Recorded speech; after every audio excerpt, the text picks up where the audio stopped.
কুয়াকাটা পৌরসভার যুবদল নেতা মোহাম্মদ নজির আকন কুয়াকাটা পৌর স্বেচ্ছাসেবক লীগের নেতাকর্মীদের বিরুদ্ধে সংবাদ সম্মেলন করেছেন। বুধবার 16 অক্টোবর সকাল 10টায় কুয়াকাটা প্রেস ক্লাবে এই সংবাদ সম্মেলনের আয়োজন করা হয়। এ সময় কুয়াকাটা পৌর যুবদলের বিভিন্ন পর্যায়ের নেতাকর্মীরা ও স্থানীয় সংবাদকর্মীরা উপস্থিত ছিলেন। সংবাদ সম্মেলনে নজির আকনের পক্ষে ভাতিজা জহিরুল ইসলাম লিখিত বক্তব্য পাঠ করেন। আমি মোহাম্মদ নজির আকন, আমি কুয়াকাটা পৌর যুবদলের সদস্য হিসেবে সক্রিয় রাজনীতি করছি। আমার সুদীর্ঘ রাজনৈতিক জীবনে কোনো অপরাজনীতি করি নাই, এমনকি আমার অনুসারী কোনো ব্যক্তি যাতে অপরাজনীতি করতে না পারে সেদিকে সর্বদা সচেতন আছে। প্রিয় সাংবাদিক ভাইয়েরা, আপনারা জানেন যে 15-10-2024 তারিখ online news portal Dhaka Post, BD Crime ও আঞ্চলিক দৈনিক মতবাদ পত্রিকায় আমাকে জড়িয়ে ভিন্ন ভিন্ন শিরোনামে একটি সংবাদ প্রকাশিত হয়েছে। সংবাদটি আমার দৃষ্টিগোচর হয়েছে। প্রকাশিত সংবাদের উপস্থাপিত তথ্যের সাথে আমার কোনো সম্পৃক্ততা নেই, এমনকি আমার অনুসারী কেউ জড়িতও নেই। সংবাদে উল্লেখিত বসতঘরে হামলা, চাঁদা দাবি ও মারধরের যে অভিযোগ আমার বিরুদ্ধে আনা হয়েছে তা সম্পূর্ণ মিথ্যা, ভিত্তিহীন ও কাল্পনিক। সংবাদ সম্মেলনের শেষে খবর কুয়াকাটা সরজমিনে গিয়ে সরাসরি নজির আহনের সাথে কথা হয়। তখন তিনি বলেন, আমার বিরুদ্ধে বক্তব্য প্রদানকারী সাদ্দাম শিকদার ও তার বড় ভাই আউয়াল শিকদার এলাকার চিহ্নিত ভূমিদস্যু। তাদের প্রতিষ্ঠিত সাদ্দাম বাহিনীর প্রধান সাদ্দাম শিকদার ও তার ভাই আউয়াল শিকদার স্বেচ্ছাসেবক লীগের রাজনীতির সাথে সংযুক্ত ছিল। তারা বিগত 15 বছরে আওয়ামী লীগ সরকারের আমলে এলাকার মানুষদের হয়রানি সহ বিভিন্ন জমাজমি এবং ভূমিদস্যু নামেও পরিচিত ছিল। এ বিষয়ে তিনি খবর কুয়াকাটার সাথে সাক্ষাৎকারে বলেন, আমার নামে যে অভিযোগটা আনা হয়েছে এ কথা রয়েছে মিথ্যা, ভিত্তিহীন। আর আর আমার দলের হ্যাপনের জন্য এটারা করতেছে।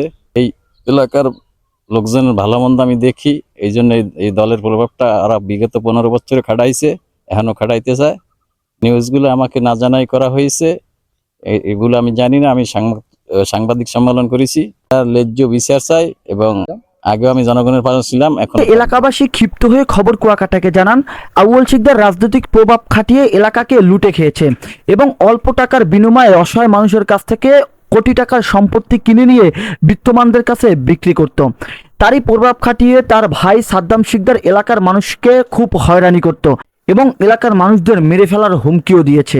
আওয়ামী লীগ সরকার ক্ষমতা হওয়ার পরে আর এইগুলো করছে যে মানুষের গরু, ছাগল, মহিষ, মাছ, বড় বড় মাছ ঘেরের এগুলো ধরিয়া আর একসার খাইছে। ওই আউলিয়া, সাদ্দাম মিয়া, লতিউদ্দের বাপ আছে না, বুড়ো মানুষ, এটাও খাইছে।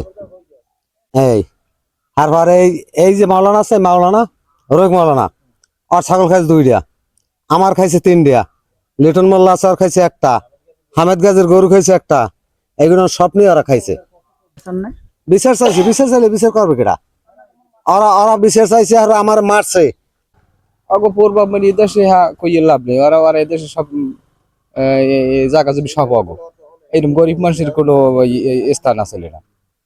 বাজতে পারে সাদ্দাম উঠতে মনে করেন এই বুয়ারে জাহি জাল দিয়ে পিটায় এবং বালতি দিয়ে ওই সেলভারে বালতি আনলে ওই দিয়ে পিটায়। এখন কোনো মানুষ সাহস করিয়া সাদ্দামের দ্বারা যায় না, সাদ্দাম ফুল নেতা একালে। এখন আমি হিসেব করি আমার বাসার সামনে ওই মারামারি, এটা মারছি, বয়স বেশি ওর, এই মহিলারা মারবে, এই জন্য আমি প্রতিবাদ না করে আমি থাকতে পারিনি। আমি সামনে গেছি, যাই সাদ্দাম এর একটা বারই মারবি না, আরে অনেক লোকাল কিন্তু ফিরে দিতে যায় না। এখন সাদ্দাম পুরো রানিং ক্ষমতা। আওয়ামী লীগ সরকার পতনের পর থেকেই গাডা কাঁদিয়েছে আউয়াল ও তার ভাই সাদ্দাম এবং পালিয়ে থাকা অবস্থায় নজির আহনের সম্মান হেনস্থ করার জন্য বিভিন্ন মিডিয়াতে অপপ্রচার চালাচ্ছে। এ বিষয়ে সত্যতা জানতে চাইলেই অভিযোগ ছড়ে উল্টা নজির আকনের উপর।